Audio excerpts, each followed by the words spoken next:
Samantala, isang TNVS ang inireklamo ngayon ng naging pasahero niya matapos umanong gumawa ng kahalayan sa gitna ng biyahe. Ang driver nakahawak daw sa kanyang ari habang nagmamaneho. Nagbabalik si Kari Cator.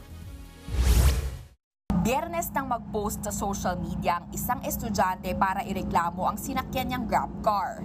Pauwi raw ang babaeng si alias Charlie at kanyang kapatid nang magsimula umanong gumawa ng kababalaghan ang driver ng TNVS.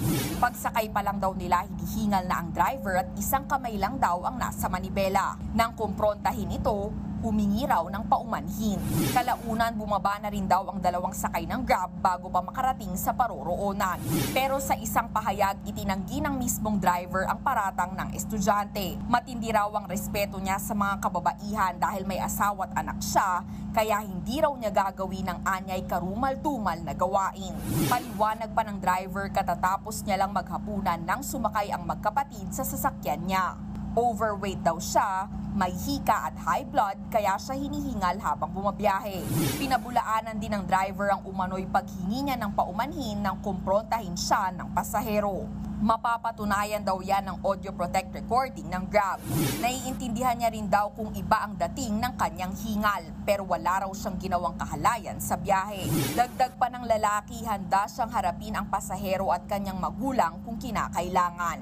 Pansamantalang sinuspinde ng Grab ang naturang driver habang iniimbestigahan ang insidente. Ito raw ay para masigurong magiging maayos at patas ang investigasyon. Nakikipag-ugnayan na rin daw sila sa lahat ng panig, maging sa mga otoridad.